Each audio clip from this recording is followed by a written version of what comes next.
সর্বশেষ আপডেট বাংলা সংবাদ শুরুতেই শিরোনাম। শুরুতেই জানিয়ে দেব একটি গুরুত্বপূর্ণ ভয়ঙ্কর সংবাদ। অশান্ত বাংলাদেশে কি হাসিনাকে ফেরত পাঠাবে ভারত? সংসদে জবাব দিল মোদী সরকার। বেরিয়ে এলো নতুন এক চাঞ্চল্যকর তথ্য, থাকছে বিস্তারিত প্রতিবেদনে।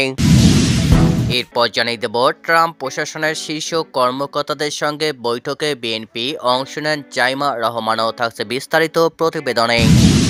হাসিনার বাড়িতে পাওয়া গেল শিব মূর্তি, তবে কি হাসিনা শিবলিঙ্গের পূজা করত?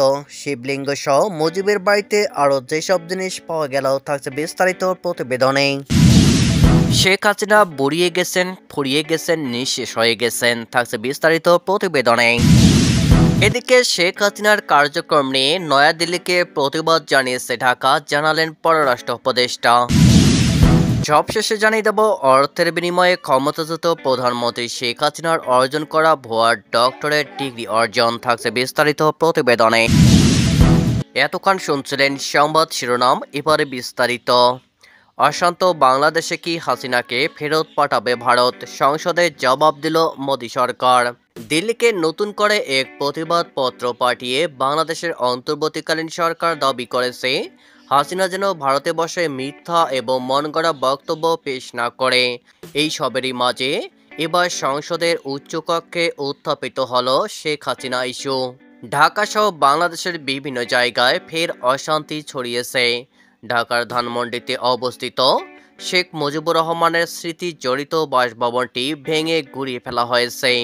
এই আবহে বাংলাদেশের প্রাক্তন প্রধানমন্ত্রী শেখ হাসিনার দিকেই আঙুল তুলেছে ইউনূস সরকার। এই আবহে দিল্লিকে নতুন করে এক প্রতিবাদপত্র পাঠিয়েছে বাংলাদেশের অন্তর্বর্তীকালীন সরকার। দাবি করেছে হাসিনা যেন ভারতে বসে মিথ্যে এবং মনগড়া বক্তব্য পেশ না করে। আর এই সবেরই মাঝে এবার সংসদের উচ্চকক্ষে উত্থাপিত হলো শেখ হাসিনা ইস্যু। রাজ্যসভায় জানতে চাওয়া হয়, বাংলাদেশের প্রাক্তন প্রধানমন্ত্রী শেখ হাসিনাকে কি ঢাকার হাতে তুলে দেবে ভারত? এ নিয়ে সংসদের সামনে নিজেদের অবস্থান তুলে ধরলেন মোদী সরকার। বৃহস্পতিবারই রাজ্যসভার কেরলের সিপিএম সাংসদ জন ব্রিটাস সরকারের কাছ থেকে জানতে চান বাংলাদেশ কি তাদের প্রাক্তন প্রধানমন্ত্রী শেখ হাসিনার প্রত্যর্পণ চেয়েছে, কোন কোন কারণ দেখিয়ে শেখ হাসিনাকে ফেরত চেয়েছে ঢাকা, শেখ হাসিনাকে কি বাংলাদেশের কাছে তুলে দেবে ভারত? এই তিন প্রশ্নেরই জবাব দেন কেন্দ্রীয় বিদেশ প্রতিমন্ত্রী কীর্তি বর্ধন সিং। তিনি জানান, বাংলাদেশ হাসিনাকে তাদের দেশে ফেরত পাঠানোর দাবি জানিয়েছে। 2024 সালের 5 আগস্ট হাসিনা ভারতে আসার আগে বাংলাদেশে যা সব অপরাধ সংঘটিত হয়েছে তার পরিপ্রেক্ষিতে হাসিনার প্রত্যর্পণ দাবি করা হয়েছে। এরই সঙ্গে মোদী সরকারের মন্ত্রী জানান, বাংলাদেশ সরকারের কাছে এই বিষয়ে কোনো জবাব এখনও পাঠানো হয়নি। এর আগে 2024 সালের 5 আগস্ট দেশ ছেড়ে ভারতে আশ্রয় নিয়েছিলেন শেখ হাসিনা।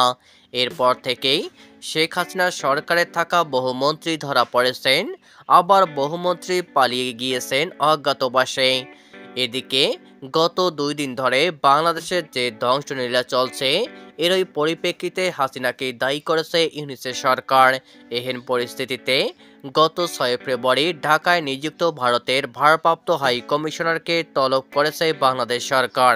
অন্তর্বর্তীকালীন সরকারের তরফে দাবি করা হয়েছে, ভারতে বসে হাসিনা যে ভাষণ দিচ্ছেন তা বাংলাদেশের প্রতি শত্রু ভাবাপন্ন আচরণ হিসাবে বিবেচনা করা হচ্ছে, যা ভারত এবং বাংলাদেশের মধ্যে স্বাস্থ্যকর সম্পর্ক স্থাপনের ক্ষেত্রে মোটেও সহায়ক নয়। সরকারের বিবৃতিতে দাবি করা হয়েছে, জুলাই বিপ্লবের বিরোধিতা করে উস্কানিমূলক ভাষণ দেন শেখ হাসিনা। ওই আন্দোলনের সময় যাদের মৃত্যু হয়েছে তাদের অপমান করেছেন বাংলাদেশের প্রাক্তন প্রধানমন্ত্রী, বিদ্বেষমূলক বক্তব্য করেছেন, আজগুবি গল্প কেঁদেছেন। ওয়াশিংটন ডিসিতে ন্যাশনাল প্রেয়ার ব্রেকফাস্ট ফাউন্ডেশনের এর অন্যতম কর্মকর্তা, সাউথ ক্যারোলিনার সাবেক গভর্নর ও প্রেসিডেন্ট ট্রাম্পের নীতি নির্ধারণী টিমের অন্যতম সদস্য ডেভিড বিসলির সঙ্গে 5 ফেব্রুয়ারি বুধবার সৌজন্য সাক্ষাৎ করেন বিএনপির প্রতিনিধি দলের নেতা ব্যারিস্টার জাইমা রহমান। এই সময় তার সঙ্গে ছিলেন বিএনপির মহাসচিব মির্জা ফখরুল ইসলাম আলমগীর ও জাতীয় স্থায়ী কমিটির সদস্য আমির খসরু মাহমুদ চৌধুরী। 6 ফেব্রুয়ারি এই প্রেয়ার ব্রেকফাস্টে যোগদানের জন্য বিএনপির নেতারা ওয়াশিংটনে অবস্থান করেছেন। বাংলাদেশের খ্যাতিমান একটি রাজনৈতিক পরিবারের সদস্য হিসাবে ব্যারিস্টার জায়েমা এই প্রথম বিএনপির প্রতিনিধি দলের নেতা হয়ে আন্তর্জাতিক সমাবেশে অংশ নিচ্ছেন। বিএনপির ভারপ্রাপ্ত চেয়ারম্যান তারেক রহমানের প্রতিনিধিত্ব করেছেন ব্যারিস্টার জায়েমা। বিএনপির প্রতিনিধি দলের সঙ্গে বৈঠকে রিপাবলিকান পার্টির নেতা ডেভিড বিসলি বাংলাদেশের সামগ্রিক উন্নয়ন ও কল্যাণে ভবিষ্যতে বাংলাদেশের সঙ্গে কাজের অঙ্গীকার করেন বলে এক সংবাদদাতাকে জানান ওয়াশিংটন ডিসি বিএনপির সভাপতি হাফিজ খান সোহেল। 2020 সালে শান্তিতে নোবেল বিজয়ী ডেভিড বিসলি ছিলেন রিপাবলিকান স্টেট গভর্নর্স অ্যাসোসিয়েশনের সভাপতি। ওয়ার্ল্ড পোর্ট প্রোগ্রামের প্রেসিডেন্ট হিসাবে তিনি রোহিঙ্গা শরণার্থীদের জন্য বাংলাদেশেও সফর করেছেন। একই দিনে যুক্তরাষ্ট্রের গণতন্ত্র, মানবাধিকার ও শ্রম বিষয়ক সাবেক assistant secretary of state Robert ও ডেস্ট্রোর সঙ্গে সাক্ষাৎ করেন বিএনপির প্রতিনিধি দলটি। রবার্ট ও ডেস্ট্রো ট্রাম্প প্রশাসনের ট্রানজিশন টিমের সঙ্গে কাজ করছেন। এই সাক্ষাতের সময় বাংলাদেশের সঙ্গে ট্রাম্প প্রশাসনের সম্পর্ক আরও দৃঢ়তর করা নিয়ে কথা বলেছেন বিএনপির শীর্ষ কর্মকর্তারা। ন্যাশনাল ব্রেকফাস্ট প্রেয়ারের হোয়াইট হাউস কংগ্রেসের গুরুত্বপূর্ণ ব্যক্তিবর্গ ছাড়াও শতাধিক দেশের রাষ্ট্র ও সরকার প্রধান সহ 3000 বিশিষ্ট ব্যক্তি অংশ নিচ্ছেন। এতে বিভিন্ন ধর্মের স্কলার, মানবাধিকার সংগঠনের শীর্ষ কর্মকর্তা, সুশীল সমাজের প্রতিনিধি, সাংবাদিক, শিক্ষক, শিল্পী, সাহিত্যরাও রয়েছেন। দিল্লিতে বসে ছাত্র জনতার উদ্দেশ্যে শেখ হাসিনার ভাষণের প্রতিবাদে গতরাতে ঢাকা শহরে মার্চ টু ধানমন্ডি 32 কর্মসূচি পালিত হয়। মিছিলটি 5 ফেব্রুয়ারি রাত 8টায় শাহবাগ থেকে শুরু হয়ে ধানমন্ডি 32 অভিমুখে যাত্রা করে ধানমন্ডি 32-এ বুলডোজার কর্মসূচি পালন করে। আর এই কর্মসূচির অংশ হিসাবে ফ্যাসিবাদের চিহ্ন মোছার কাজ আজও সারা দেশে বৃহস্পতিবার করা হয়েছে। আজ বৃহস্পতিবার 6 ফেব্রুয়ারি বিশিষ্ট প্রবাসী সাংবাদিক ইলিয়াস হোসেন তার ব্যক্তিগত ভেরিফাইড ফেসবুক পেজে একটি পোস্ট করেন, যা রীতিমতো সোশ্যাল মিডিয়ায় ভাইরাল হয়। সাংবাদিক ইলিয়াস তার ফেসবুকে লেখেন, শেখ মুজিব ওরফে দেবদাস চক্রবর্তীর বাড়ির নিচ থেকে প্রায় 300 বছর আগের শিবলিঙ্গ পাওয়া গেছে। অতএব ভারত এবং বাংলাদেশের মুসলমানদের দাবি 32 নম্বরের শিব মন্দির বানানো হোক। এই রিপোর্ট লেখা পর্যন্ত পোস্টটি এখন পর্যন্ত 16,000 রিয়েক্ট এর সাথে 300 বার শেয়ার করা হয়েছে। অর্থের বিনিময়ে ক্ষমতাচ্যুত প্রধানমন্ত্রী শেখ হাসিনার অর্জন করা ভুয়া ডক্টরেট ডিগ্রি অর্জনের বিষয়ে অনুসন্ধানের সিদ্ধান্ত নিয়েছে দুর্নীতি দমন কমিশন দুদক। এছাড়া রাষ্ট্রের শত শত কোটি টাকা অপচয় করে তার বিদেশ ভ্রমণের বিষয়গুলো খতিয়ে দেখবে তারা। আজ বৃহস্পতিবার বিকেলে এক ব্রিফিংয়ে এসব তথ্য জানান দুদকের মহাপরিচালক মোহাম্মদ আখতার হোসেন। সাংবাদিকদের তিনি বলেন, সাবেক প্রধানমন্ত্রী শেখ হাসিনা বিভিন্ন বিশ্ববিদ্যালয় থেকে ভুয়া ডক্টরেট ডিগ্রি সংগ্রহ করেছেন। দেশের সরকারি টাকা লবিস্টের পিছনে ব্যয় করে মানদণ্ড ভঙ্গ করে সংগ্রহ করা উল্লেখযোগ্য কয়েকটি ভুয়া ডক্টরেট ডিগ্রি হল ভারতের ত্রিপুরা বিশ্ববিদ্যালয়, বেলজিয়ামের ক্যাথলিক বিশ্ববিদ্যালয় অব ব্রাসেলস, ভারতের বিশ্বভারতী বিশ্ববিদ্যালয়।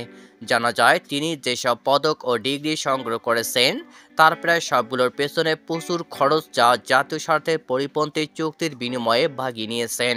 ছাত্র জনতার গণ অভ্যুত্থানের বিরুদ্ধে ভারতে বসে একের পর এক মন্তব্য করে যাচ্ছেন ক্ষমতাচ্যুত সাবেক প্রধানমন্ত্রী শেখ হাসিনা।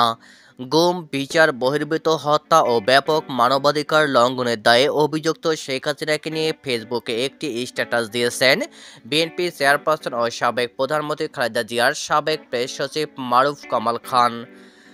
সেখানে তিনি বলেন, হাসিনা ফুরিয়ে গেছেন, নিঃশেষ হয়ে গেছেন। সব পুরনো বস্তা পচা মিথ্যাগুলোই উগড়ে দিচ্ছেন। বৃহস্পতিবার দিনগত রাত 1টা 21 মিনিটে তিনি এই স্ট্যাটাস দেন, যেখানে তিনি লিখেছেন, ক্রমাগত মিথ্যের ফুলঝুরি ছড়াবার মতো একটা ক্রিয়েটিভ দক্ষতা ছিল তার, কিন্তু এখন তার কথাবার্তা শুনেই হতাশ হচ্ছি। তিনি সব সৃজনশীলতা হারিয়ে ফেলেছেন, নতুন করে মিথ্যাচারিতা করতে পারছেন না। সেই সব পুরনো বস্তা পচা মিথ্যাগুলোই উগড়ে দিচ্ছেন।